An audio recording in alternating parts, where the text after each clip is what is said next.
Olá! Obrigada, muito obrigada por você ter nos escolhido para passar esse tempo de entretenimento na sua casa. Aliás, entretenimento aqui no Programa do Bem é o que não falta. Vamos tratar hoje de agricultura.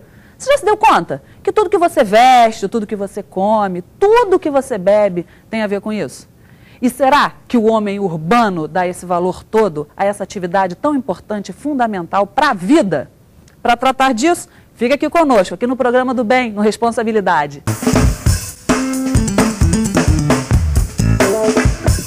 Estamos de volta com responsabilidade e hoje recebendo aqui o Cristino Áureo, secretário de Estado de Agricultura e deputado estadual, que está sempre me ajudando aqui a tocar com maestria o nosso estúdio, e Rodolfo Tavares, presidente da Federação de Agricultura do Estado do Rio de Janeiro, para tratar desse assunto fundamental para as nossas vidas. Rodolfo, Cristino, muito obrigada pela presença. Bom dia, Cláudia. Olá, Cláudia. Tudo bom? Tudo beleza. Rodolfo, a agricultura é tudo, né? Não dá para viver sem ela, mas será que o homem urbano tem consciência disso? Ô, Cláudia, nem sempre. Nós sofremos muitos preconceitos, tanto da parte das elites empresariais, urbanas, enfim, como também do desconhecimento, da lida do campo, da dificuldade de se lidar com a natureza. E um grande aliado nosso, sem dúvida nenhuma, é a tecnologia. Diante de um desafio muito grande, aqui no estado do Rio, Cláudia, nós temos a responsabilidade de alimentar 1 milhão de habitantes a cada 5 anos que vêm povoar o estado do Rio de Janeiro. E essa responsabilidade é do agricultor, não só para produzir alimentos, como também para preservar o meio ambiente e compensar a poluição, não é? A emissão de CO2, que acontece em muito maior escala nas áreas urbanas, em razão das atividades industriais, enfim, e do próprio comércio.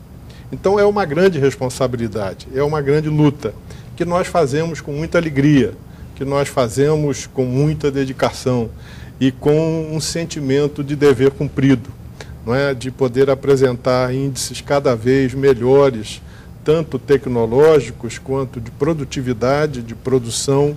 São indicadores agora com a conclusão do censo agropecuário do IBGE, que foi realizado em 2006, e agora definitivamente divulgado, não é, nos dá uma sensação não de uma satisfação sem razão, pelo contrário, uma satisfação pelo trabalho realizado, pelo entendimento que hoje ocorre entre o poder público e a sociedade civil organizada, as nossas instituições que representam a agricultura e a pecuária, mas também a pesca, que é um setor extremamente importante e estratégico no estado do Rio de Janeiro, da produção de uma proteína talvez a mais barata que é possível produzir, não é, para uma população que cada vez demanda mais alimentos. E nobre, né? E nobre, né? É realmente uma proteína mais saudável, talvez, que nós possamos produzir. Pois é, e Cristina, eu acho esse assunto fundamental, eu estou super à vontade aqui hoje, porque depois que eu entrei, tive mais intimidade com vocês e participo muito mais do mundo rural, me incomoda demais entrar num supermercado, que é a ponta final da agricultura, e ver que as pessoas se mostram sem essa consciência. Elas vão ali e pegam nas gôndolas os produtos, o macarrão como se ele já viesse no saquinho, o leite como se já viesse na caixinha, o pão, e eles não se dão conta que está cheio de conservante, de aditivos, e as pessoas não dão o valor direto que deveriam dar a quem de fato merece, é o agricultor, é a ponta inicial disso tudo, né? Então, eu estou muito satisfeita de estar podendo explicar para quem está em casa o que é isso, o que é esse mundo rural, como ele é rico e como ele tem que ser valorizado, né? Eu acho que a sua abordagem é muito direta, muito objetiva, muito oportuna. Porque quando uma pessoa sai de casa, nem vou falar na hora do café da manhã, que é muito óbvio, assim, né? As frutas que estão ali, o bolo, o pão, o leite, o café, isso é muito óbvio que vem da agricultura, da pecuária. Mas quando a pessoa sai para beber uma cervejinha que seja, num bar, ali a cerveja teve alguém cultivando a cevada num campo de produção agrícola para ela virar o malte e virar a cerveja.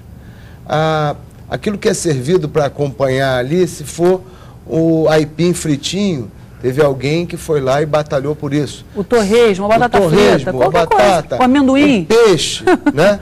Agora, se você olhar, a roupa do garçom provavelmente foi feita também de algodão, que alguém teve que cultivar. A toalha que está em cima da mesa, da mesma forma. O sapato que alguém estará calçando vem de couro, que vem da pecuária, da produção animal. E não haveria a fábrica da tampinha da cerveja, da lata, do metal que está naquela mesa ali, se não houvesse por trás uma cadeia produtiva da agricultura, da pecuária e da pesca. Então, desde o alimento até as matérias-primas, e hoje até mesmo no mundo dos combustíveis, dos chamados biocombustíveis, está aí a agricultura para dar uma resposta muito grande no mundo que a gente vive. É muito bom nós podermos entender o que acontece nesse meandro, porque quando a agricultura vai disputar, por exemplo, orçamento público para tocar suas atividades, quando um sindicato rural ou uma federação vai buscar apoio para o produtor rural, se a sociedade entende que aquilo é importante, mesmo no estado que responde hoje por 80% da produção de petróleo do Brasil, como é o caso do Rio de Janeiro, a agricultura tem o seu valor, a pesca tem o seu valor. Então, é essa discussão que a gente sempre vem travando, e essa oportunidade no programa é muito boa, porque tem muita gente que convive com o nosso setor diariamente, mas não para pensar sobre ele, e quando tem que exercer sua atividade cidadã, quando tem que opinar sobre alguma coisa, é bom que essa pessoa esteja do lado de quem trabalha. Porque se tem um trabalhador que vive sob condições muito difíceis no dia a dia, trabalhando a sua atividade debaixo do sol, não tem nem um galpão, às vezes, como é o caso da indústria ou de outra atividade. Com ar-condicionado, conforto. Ar-condicionado, então. Nem pensar. Nem pensar. Por mais que a gente esteja trabalhando hoje para melhorar as condições de vida no campo. É impossível você plantar com ar-condicionado. Você tirar, claro. Né, por mais que um trator hoje já tenha um ambiente melhor para o trabalhador, mas muitos ainda exercem sua atividade sem qualquer tipo de proteção, por mais que se melhore. Então, é uma atividade penosa e que, se não tiver apoio, se não tiver gente trabalhando por ela, e se quem usufrui dela não conhecê-la, nós teremos pouca chance de fazer isso bem para o futuro. É isso que o Rodolfo, inclusive, falou, está sujeito às intempéries, né? Quer dizer, todo tipo de peste, todo tipo de problema climático. A que se atribui, Rodolfo, isso ter acontecido, assim, historicamente, das pessoas não terem essa consciência e não valorizarem o que de fato tem valor? Porque sem agricultura não dá para começar nada. Sem agricultura não tem nem petróleo. Porque o que a gente vai fazer com tanto plástico se não tiver gente viva? Ô, Cláudia, nós fomos ficando um pouco mais longe das cidades, né? Principalmente nos tempos atuais, em que o shopping center, né, as grandes redes de supermercado, os hipermercados, né, enfim, são ambientes artificiais, né, que muitas vezes distanciam o cidadão urbano, né, da área rural, né?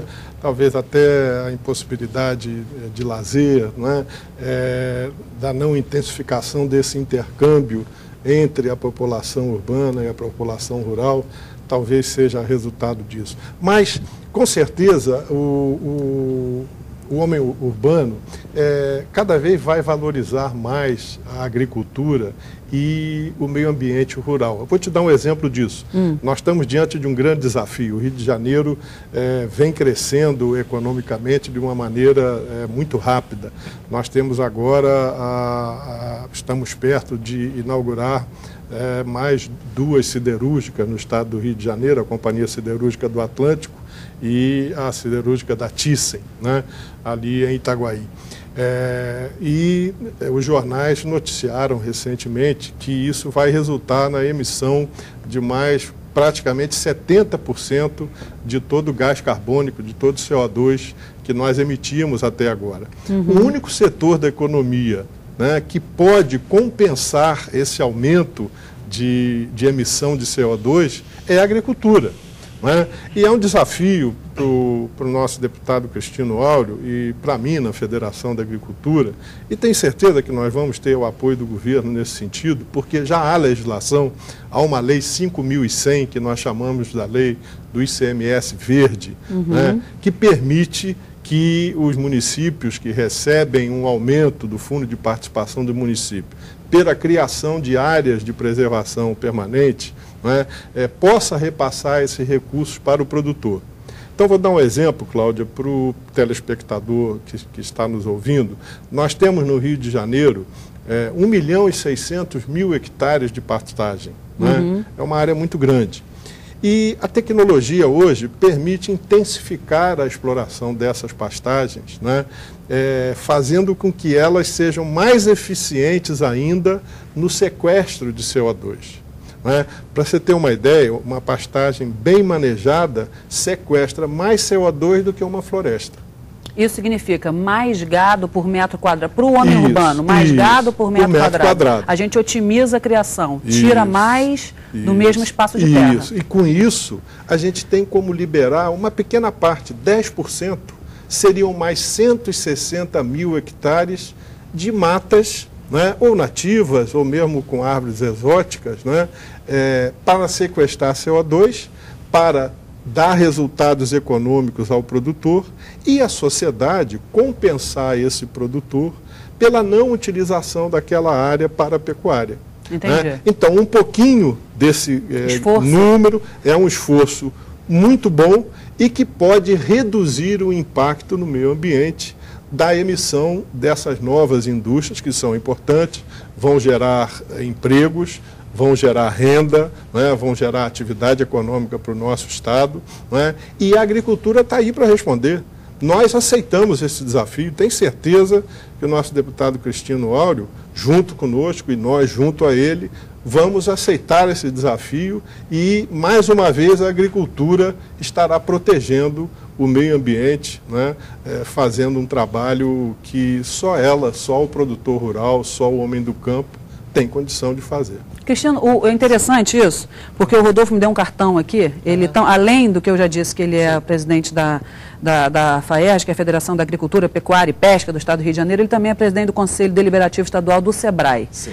Então, ele é um homem de negócios, né? Uma pessoa que, quer dizer, geralmente quando a gente vê uma pessoa voltada para a agricultura, fica só ali defendendo o campo. Ele tem essa visão empresarial de perceber e entender a necessidade da indústria, mas com essa contrapartida para o meio ambiente, né? Então, eu acho que isso torna claro para quem nos assiste da importância desse sequestro, de falar fácil também o que é sequestrar carbono, quer dizer, limpar o meio ambiente. O programa está aqui para isso, né? Eu acho sensacional você puxar por esse aspecto do currículo do Rodolfo, porque, de fato, além dele ser uma liderança muito importante no nosso meio, o Rodolfo não é só um presidente da Federação da Agricultura do Estado do Rio, que já era por si uma situação extraordinária do ponto de vista da representatividade, mas também ele atuou muito tempo na Confederação Nacional da Agricultura. Nas relações, CNA? Na CNA. Né? A CNA, ela congrega em Brasília, em Brasília todas as federações e, com isso, ele desempenhou um papel muito grande nas relações de trabalho, no meio rural, enfim. E, além disso, aceitou esse desafio de presidir o Conselho do SEBRAE. O SEBRAE que tem uma ação firme nas pequenas e médias empresas. E eu queria chamar a atenção que pequenas e médias empresas existem tanto no meio urbano quanto no meio rural. É que no meio rural, muitas vezes, a empresa familiar rural, a agricultura familiar, não é respeitada como empresa, mas é uma empresa geradora de muito mais empregos, muitas vezes, do que uma empresa urbana, que é muito mais fácil de você ver um estabelecimento comercial ou industrial. Já a agricultura familiar, que tem no contexto do Brasil uma importância muito grande, nós somos mais de 4.100.000 empresas familiares rurais. Portanto, o SEBRAE tem um papel extraordinário ali dentro. E um outro ponto da fala do Rodolfo que eu achei muito interessante, que é essa coisa ambiental. É muito comum apresentar o agricultor como o grande adversário do meio ambiente.